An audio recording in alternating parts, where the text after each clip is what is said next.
สวัสดีค่ะทุกท่านวันนี้แสงธรรมะนำใจเล่าเรื่องจะพาไปชมเรื่องราวการปะทะคารมกันอย่างดุเดือดระหว่างเจ้าเมืองผู้ยึดมั่นว่าบุญบาปไม่มีจริงวิญญาณไม่มีพบหน้านรกสวรรค์ไม่มีจริงและต้องเผชิญหน้ากับพระกุมารกัสสปะพระเถระผู้มีวาทศิลป์เป็นเลิศและลึกซึ้งท่ามกลางการปะทะคารมกันที่ไม่ได้มีแต่ถ้อยคำแต่คือการประลองกันของแนวคิดเรื่องนี้จะสนุกและมีประโยชน์ขนาดไหนไปรับชมพร้อมกันเลยค่ะณเมืองเสตัพพยะในแคว้นโกศลที่อุดมสมบูรณ์ด้วยพืชพันธุ์ธัญญาหารและผู้คนเจ้าปายาสิได้รับมอบหมายให้ปกครองเมืองนี้แต่เขามีความคิดที่น่าสนใจอย่างหนึ่งคือไม่เชื่อเรื่องโลกหน้าไม่เชื่อเรื่องโอปาติกสัตว์สัตว์ที่เกิดมาทันทีทันใดเช่นเทวดาสัตว์นรกและไม่เชื่อเรื่องผลของการทำดีทำชั่วเขาคิดว่าทุกอย่างจบลงเมื่อตายในเวลาเดียวกันนั้นเองท่านพระกุมารกัสสปะพระอรหันต์ผู้มีชื่อเสียงโด่งดังในเรื่องความฉลาดและปัญญาอันเฉียบแหลมได้เดินทางมายังป่าไม้สีเสียดทางทิศเหนือของเมืองเสตัพยะพร้อมกับคณะสงฆ์500 รูปชาวเมืองเสตัพยะเมื่อได้ยินข่าวว่าพระกุมารกัสสปะมาพักอยู่ใกล้ๆต่างก็พากันไปเข้าเฝ้าเพื่อฟังธรรมเพราะเชื่อว่าการได้พบพระอรหันต์เช่นนี้เป็นสิ่งที่ดีงามเจ้าปายาสิซึ่งกำลังพักผ่อนอยู่บนปราสาทเห็นชาวเมืองพากันเดินออกไปทางป่าไม้สีเสียดจึงเรียกมหาดเล็กมาถามเมื่อรู้ว่าพวกเขากำลังจะไปหาพระกุมารกัสสปะเจ้าปายาสิจึงตัดสินใจตามไปด้วยพร้อมกับมหาดเล็กโดยมีจุดประสงค์ที่จะบอกชาวบ้านว่าสิ่งที่พระกุมารกัสสปะจะพูดถึงเรื่องโลกหน้าและกรรมนั้นไม่จริงเมื่อเจ้าปายาสิมาถึงและได้พบกับพระกุมารกัสสปะหลังจากทักทายกันตามธรรมเนียมเจ้าปายาสิก็เริ่มพูดในสิ่งที่เขาเชื่อทันทีว่าโลกอื่นไม่มีโอปปาติกสัตว์ไม่มีและผลของกรรมดีกรรมชั่วก็ไม่มีพระกุมารกัสสปะตอบอย่างสุภาพว่าอาตมาไม่เคยได้ยินใครมีความคิดแบบนี้มาก่อนเลยพระกุมารกัสสปะเริ่มชี้แจงด้วยคำถามแรกพระกุมารกัสสปะกล่าวว่าพระองค์เข้าใจว่าดวงจันทร์และดวงอาทิตย์อยู่ในโลกนี้หรือโลกอื่นเป็นเทพหรือเป็นมนุษย์เจ้าปายาสิกล่าวว่าท่านกัสสปะดวงจันทร์และดวงอาทิตย์อยู่ในโลกอื่นและเป็นเทพไม่ใช่มนุษย์พระกุมารกัสสปะกล่าวว่านั่นแสดงว่าโลกอื่นมีโอปปาติกสัตว์มีและผลของกรรมดีกรรมชั่วมีไม่ใช่หรือเจ้าปายาสิยอมรับว่าถูกต้องแต่ก็ยังคงยืนยันในความคิดเดิมของตนเจ้าปายาสิอธิบายเหตุผลที่เขาไม่เชื่อเรื่องโลกหน้าเขาเคยให้คนใกล้ชิดที่ทำกรรมชั่วฆ่าสัตว์ลักทรัพย์ซึ่งป่วยหนักบอกให้กลับมาบอกเขาหากพวกเขาไปตกนรกแต่ก็ไม่มีใครกลับมา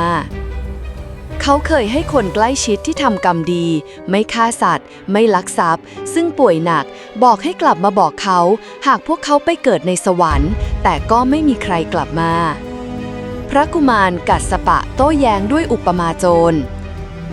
ถ้าโจรถูกจับและกำลังจะถูกประหารชีวิตเขาจะขอเพชฌฆาตรอเพื่อไปบอกญาติว่าเขาจะถูกประหารได้หรือไม่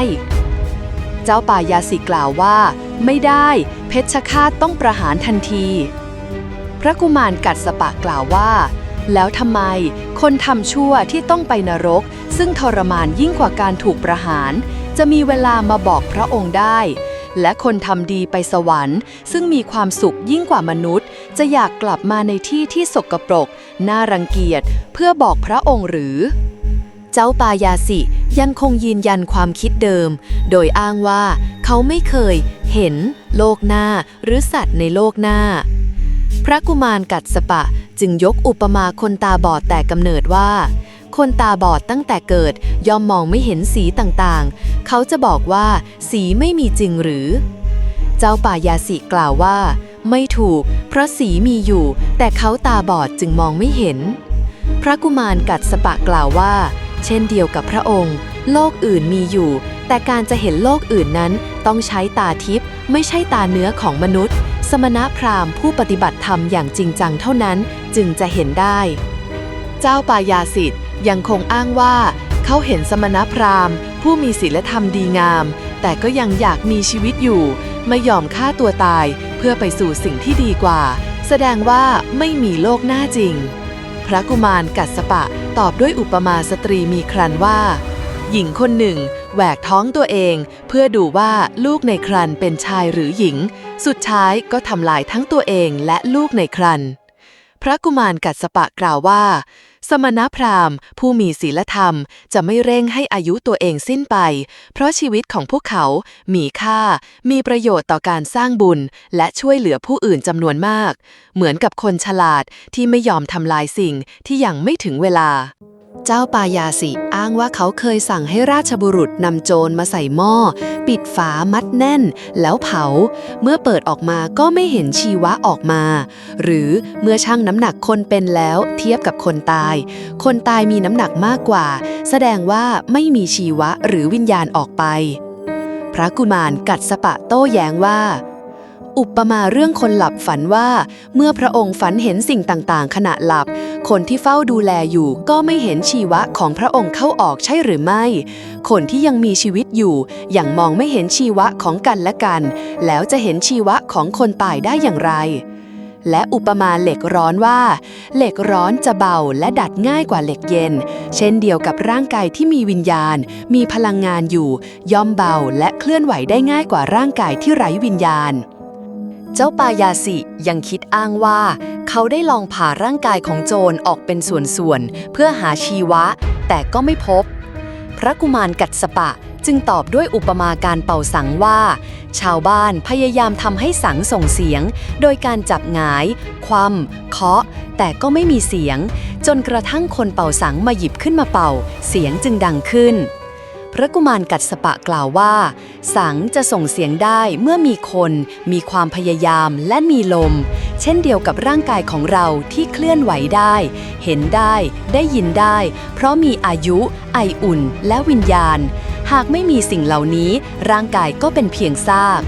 เจ้าปายาสิยังคงยึดมั่นในความคิดเดิมโดยอ้างว่าหากเขาสละทิฏฐินี้จะถูกมองว่าโง่เขลาพระกุมารกัสสปะยกอุปมาเรื่องไม้สีไฟให้ฟังว่าเด็กคนหนึ่งพยายามทำให้เกิดไฟจากไม้สีไฟโดยการสับทุบโขลกและโปรยในลมแรงแต่ก็ไม่เกิดไฟเพราะไม่ถูกวิธีพระกุมารกัสสปะว่าพระองค์ก็เช่นเดียวกับเด็กคนนั้นที่พยายามแสวงหาโลกหน้าด้วยวิธีที่ผิดจึงไม่พบขอให้พระองค์ละทิ้งความเห็นผิดนั้นเสียเพราะจะนำมาซึ่งความไม่ดีงามและทุกข์ตลอดไปเจ้าปายาสิยังคงยืนกรานว่าจะยึดมั่นในทิฏฐินั้นต่อไปด้วยเหตุผลของชื่อเสียงและศักดิ์ศรีพระกุมารกัสสปะจึงยกอุปมานายกองเกวียนให้ฟังนายกองเกวียนคนแรกเชื่อชายผิวดำที่บอกว่าข้างหน้ามีฝนตกมากให้ทิ้งเสบียงเพื่อบรรทุกเบาลงสุดท้ายก็ต้องตายทั้งกองเพราะไม่มีอาหารและน้ำนายกองเกวียนคนที่สองไม่เชื่อและนำเสบียงไปครบทำให้รอดชีวิตและยังได้ขนของมีค่าของกองแรกกลับมาพระกุมารกัสสปะกล่าวว่า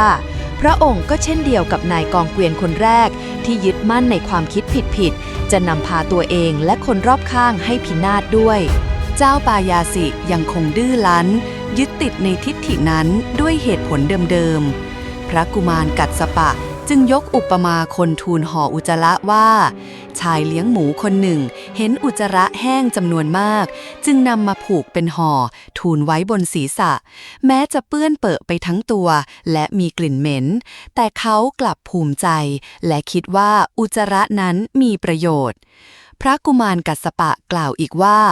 ทิฏฐิของพระองค์ก็เปรียบเสมือนอุจจาระที่น่ารังเกียจแม้จะแบกไว้ก็ไม่ได้มีประโยชน์อันใดเลยขอพระองค์ละทิ้งเสียเจ้าปายาสิยังคงไม่ยอมแพ้พระกุมารกัสสปะก็เลยยกอุปมานักเลงสกาว่านักเลงสกาคนหนึ่งกินเบี้ยที่เคลือบยาพิษเข้าไปเรื่อยๆแม้จะชนะในตอนแรกแต่สุดท้ายผิดร้ายก็จะออกฤทธิ์